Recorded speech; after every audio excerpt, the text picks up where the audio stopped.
The Lover, the Lover's Pentacle, chapter 13, Seven of Pentacles. Since the Seven of Pentacles is in reverse, I can tell you that the person who crashed into Kain is currently stagnant in his career. And he was really hard but rarely sees results, said Karina, focusing her eyes deep into the Pentacle cards. She could almost make out what the person looked like. When he is wrong, he refuses to take responsibility for his actions. Do you see him, Grandma? Asked Marlene, looking at the Pentacle card. Just his soul. The shape of his body is harder to make out, said Irina, pressing the Pentacle cards close to her face. It is like trying to make out the face of a person who's underwater, or like trying to guess what a person looks like based on the shape of his shadow. He wears something shiny over his breast pocket. It is kinda oval-shaped with a star in the center. Karina handed Irina the prescription of Marlene's ear medication, and she wrote down in her prescription about everything that Irina had said about the man that had crashed into Kain's car. Karina called Uncle Gen, and she repeated to him everything that the psychic had said. Gen looked at his badge. That was oval-shaped with a star. The psychic's theory was plausible. Police officers always felt unappreciated, and they often cover up their own indiscretion. Gen opened up the case file again. The vehicle that had crashed into Kain was a green Christine, possibly a 1958 Plymouth Fury, or maybe a Savoy or a Belvedere. While Kain's car was completely totaled, the car that crashed into him drove away without so much of a scratch. Cause you remember, like, those old cars are practically tanks. Gen said to himself, they don't make vehicles like they used to. Let it be, Uncle Gen, said Kain, noticing what his uncle was looking at. It was an accident. Accidents happen. Capturing the man who crashed into me is not going to change anything. I don't know, Kain. If criminals don't get punished or even caught, it will inspire others to engage in criminal activities. And did you even manage to get a good look at the guy who crashed into you? Asked Gen. His car had tinted windows, said Kain. Oh, that narrows it down, said Kain, Gen giving a sly mouth. Plymouth Furies don't usually come with tinted windows. Kain took the file from his uncle in order to personally archive it. He didn't want to hear any more about his accident. He returned to his desk to catch up on his paperwork, and when he got bored of that task, it felt like going on patrol. It was then when he noticed Siddhanta returning to his workstation with a drunk tourist he had arrested for disorderly conduct. Kain came out to Siddhanta and he asked to go on patrol with him. Siddhanta sat on the passenger side. And where are we headed? Asked Kain, nervous about a patrol car.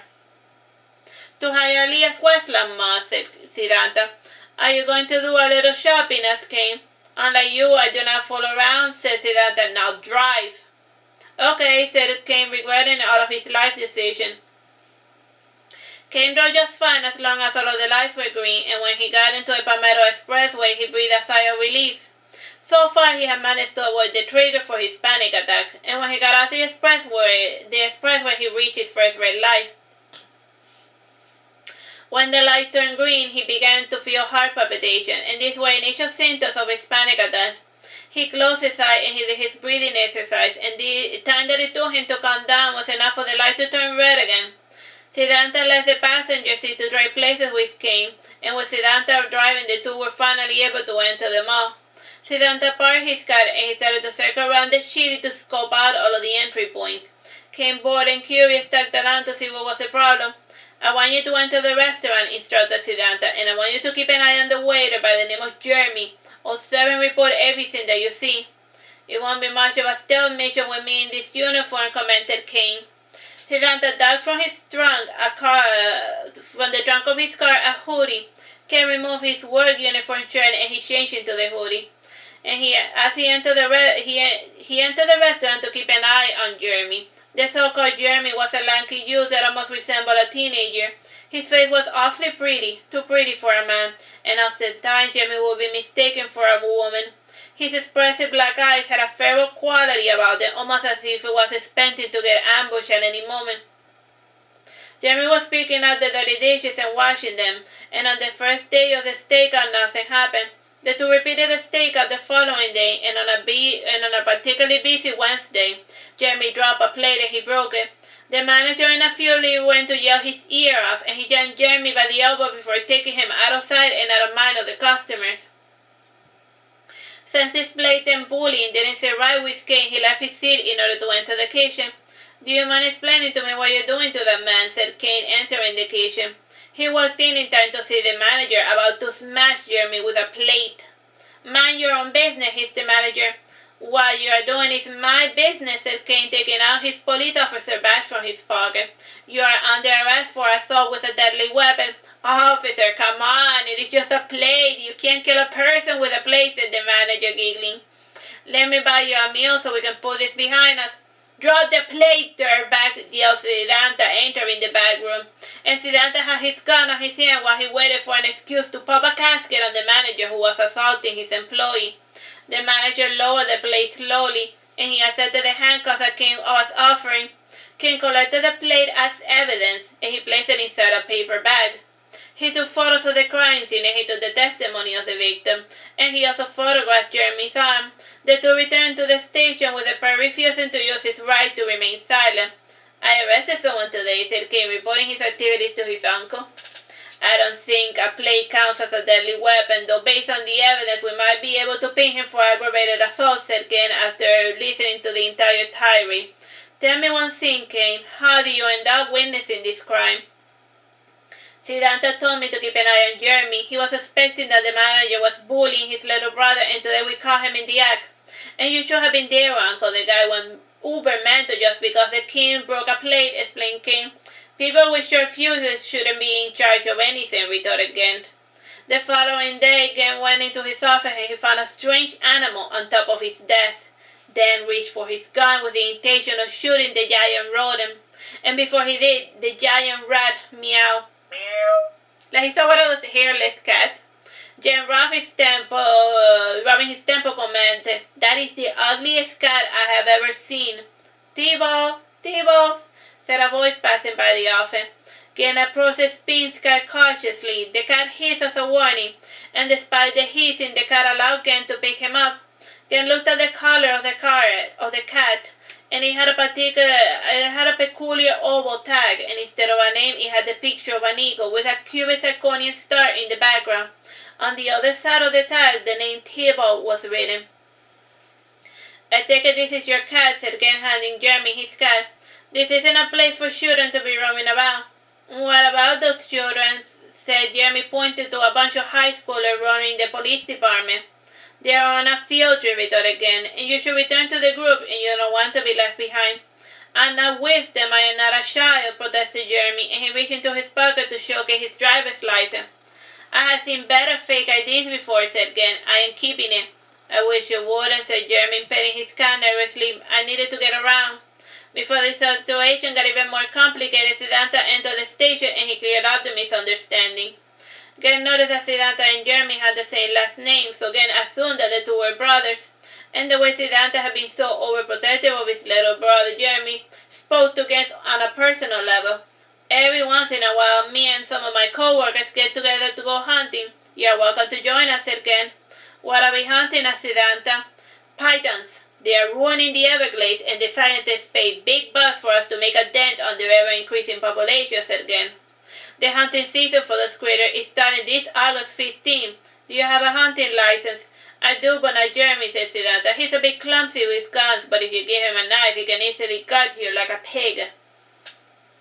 That's good, he can process our kills, said Gen, slapping Jeremy in the shoulder in a friendly fashion. Ow, protested Jeremy. Sorry, my bad, said Gen, giggling. I need to remember that your little brother is fragile. I'm not fragile, it's just that this was the arm that the manager yanked too hard, said Jeremy, removing the part of the jacket to showcase the damage. Gen saw the large purple bruise just over the short elbow and he frowned. Gen went through his thought of his little brother. Jack was always being bullied in school, and this was a big reason why he jumped at the first opportunity to leave school to become a big rock star. Ken, completely consumed by thoughts, asked Jeremy, How is work going? I left it, said Jeremy. Too many bad memories? Asked Ken sadly. No, my boss was granted bond and he was let out of prison, and he's been allowed to continue with his life while he waits to be put on trial, explained Jeremy. The way things are going, he's probably going to be found innocent of assault. This country, said Gen, rubbing his temple. What are you going to do about a job? I don't know, said Jeremy, cuddling with the cat. Parallel to these events, Bruno was telling Karina about his newest client. He was representing a man who was wrongfully accused of assault with a deadly weapon. The two were having lunch in Starbucks that was near the hospital that was employing Karina. Can you believe it, Karina? A plate is a deadly weapon, scoffed Bruno. I'm going to have to be careful the next time I pick up a plate, said Karina, laughing. It is amazing the stupid reason why people get sent to jail these days, commented Bruno with a sly smile painted on his face. How long do you think it's going to take for you to close the deal? Asked Karina. I demanded a speedy trial, said Bruno. With such a simple case, I can have everything wrapped up in less than 10 days, maybe sooner. I'm currently negotiating for a plea bargain, and if everything goes according to plan, my client will get charged for disorderly conduct instead of assault with a deadly weapon. And with this in mind, Bruno persuaded his client to agree to a plea bargain. His client admitted to shoving his employee, and the way that Bruno saw the story was that the manager was frustrated by the clumsiness of his employee, who couldn't even handle the simple task of carrying a plate to the sink. Bruno's client, after feigning remorse, was able to avoid going to jail, and instead he had to pay $1,000 fine, and he was instructed to do 30 hours of community service. The weekend came, and those who wanted to take part in the python hunting expedition gathered in Gen's house. And the ones in attendance were Gen, Jack, Kyle, Kain, Bruno, Jeremy, Sidanta, Farley, and a couple of other men from the station. More than hunting pythons, they were going to drink and engage in male bonding. And while the boys were busy playing in the woods, Karina, Eugenia, Unla, Stacy, and the girls were visiting the Lapis Spa at the Fontainebleau Hotel. Esther was babysitting Stacy's chore in order to give the woman a chance to decompress. And this was the first time Eugenia interacted with Stacy. Stacy was a blonde, chubby maiden with expressive green eyes and a body covered in freckles, and whenever she was meeting new people, she became quiet as a mouse. Stacy felt a little stressed about allowing Eugenia to pay for her spa day, and once the masseuse got started with the harmonizing massages, all of the stress of the stay-at-home mother quickly dissipated. After the massage, the girls went to get the triple cleanse of facial, followed by the hair nourishment scalp ritual, and the next part of the journey of relaxation started in the Essence mineral pool. And while the girls were roosting there, Stacy couldn't help but laugh while thinking of her husband trotting about the disgusting Everglades. Guests got a ride to the Everglades Flamenco camping ground, and came Bruno, Alessia, and Jack carpool with Uncle Gen, and they were sitting comfortably in Gen's minivan, and Jermaine Sedanta showed up in their 1970s Chopper Harley motorcycle, and then the others arrived. The guys got a good kick out of Sedanta's cool motorcycle, and some even took photos while pretending to ride the chopper. And are we really going to hunt pythons, Kain? Asked Alessia, worried. And what's the matter? Are you afraid of a little snake? Asked Gen, laughing. Pythons can grow 15 feet long, said Alessia, spewing out all of the research, everything he had researched. And they have been known to eat entire crocodiles and deers. Are we really going to hunt that? Seriously? Look, sissy boy, said Farley, if you aren't man enough to play with the big boys, you could have just gone to the spa day with the rest of the women.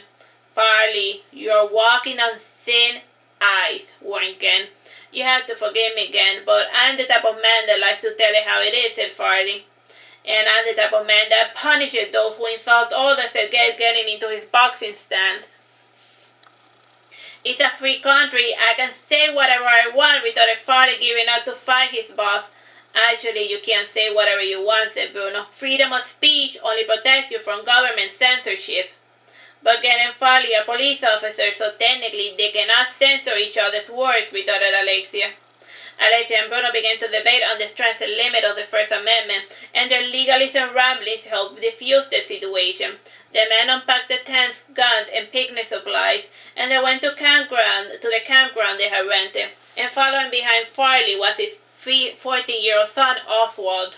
Oswald was a blonde with angelic blue eyes, and he was a little on the portly side, which was part of the reason why Farley had dragged his son to the middle of the woods. Oswald had no friends, and due to his job, Farley had uprooted his family 5 times already.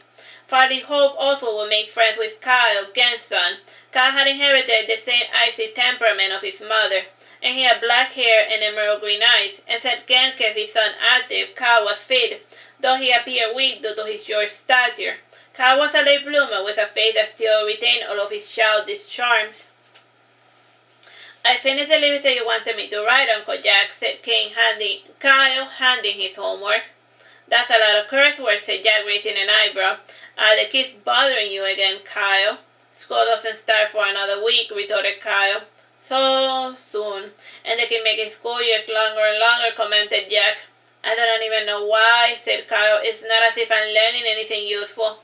The party chit-chatted the other recent camping grounds, and when they arrived, Ken said, we're going to divide into teams. Each team will be in charge of carrying out a specific task, and once they are done, we will rendezvous at the base camp at 1300 hours. Kyle, I want you to go with the new kids to scout ahead, and see if you can find a python for us to shoot at, and while you're at it, bring back some firewood. Kyle went into the woods with a very nervous Oswald and an extremely bored Jeremy. Oswald relaxed when he noticed that there was an adult tagging along. Kain was the designated chaperone of the children, and Jeremy was carrying a backpack. Oswald giggled when he noticed that Jeremy was lugging about his pet cat. Aren't you worried that a python is going to eat your cat? Asked Oswald. T-Ball is a fierce predator, said Jeremy, stating a fact. I once saw him tackle on a pit bull to protect a toddler. Wow, that's very gutsy, said Kyle, coming over to look into the backpack. Jeremy brought out his cat from within the backpack, and he placed a leash on his cat and began to walk T-Ball as if it was a dog. And while the younglings were amused in the pointless task of gathering firewood, the adults were pitching the tent and they were doing the final inspection of the rifles. Bruno and Farley went to scout the shores in search of a good fishing spot, while the other fellows were getting a small fishing boat into the water. Jack was busy fastidiously cleaning the individual pieces of the rifle before assembling them. The only person not doing much of anything was Alexia, though he was taking photographs of what everyone else was doing. Can you take a photo of me holding a rifle? Asked Alexia, holding up a Marlin 1895 rifle. I was under the impression that you were a Democrat, said Jack, looking up from his work. I may be a Democrat, but I believe in the Second Amendment, said Alexia. Responsible gun owners shouldn't be punished because of a couple of bad parents who weren't able to keep their guns away from their children. In Japan, all guns are outlawed, and it hasn't done much to keep the murder rate from dropping. Though now, instead of getting killed by a gun, you get stabbed to death by katana-wielding yakuzas. Gang members prefer to use knives instead of a gun when killing people they find disagreeable, said Jack, contributing to the conversation. Why is that? Asked Alexia. Because knife wounds are more painful, said Jack ominously. Bunch of savages, said Siddhanta. We aren't really hunting pythons, are we? That is just something my brother tells a newbie, said Jack. This camp might be safe, but we have seen pythons at least once before. Kain's party finished gathering the firewood, and on their way back to camp, T-Ball stopped, and he began to emit a low-pitched meow. Jeremy pushed his children back, and he brought out a knife he carried in his person everywhere he went. And Kain brought out his revolver, and he looked in the direction that the cat was hyper-focused on. The cat stopped meowing, and he got into his hunting stand, and from the bushes emerged a Florida panther. Oswald's first instinct was to run away, and Kyle caught his arms around the youth to keep him from running. As Kyle explained, if you turn your back on a panther, you're going to trigger his predatory instinct. It is safer to stand your ground and show him that you're not afraid. But I am afraid, Kyle, said Oswald, cowering behind the much smaller child. T-Ball charged at the panther, and then the sudden sprint of the tiny cat startled the panther so much that it ran away, and with the Florida panther gone, all breathed in a sigh of relief. T-Ball returned to Jeremy's side, and he began to rub against his leg. Jeremy picked up his cat, and he placed T-Ball back inside his comfortable backpack. Wow, that was crazy, said Kyle, jumping with excitement. Can you believe it? Said Oswald, also impressed by the cat's pluckiness. The two were proceeded to interrogate Jeremy about everything T-Ball, and when the party returned, Ken and Farley were happy to know that how quick friends the children had become. Oswald ran to his stand, and he told him everything that happened, and the tale was far too far-fetched that none of the adults believed it, even with Kain providing eyewitness testimony. And once they delivered the firewood, Jeremy settled down to drink a soda, and he also brought out a bowl of spring water for his cat. Jeremy handed a cat one for Oswald to play with T-Ball, and Oswald sat down on the floor, and together with Kyle, they played with the cat for half an hour. Alright, so that's the end of the hunting trip for now. Bye-bye and God bless.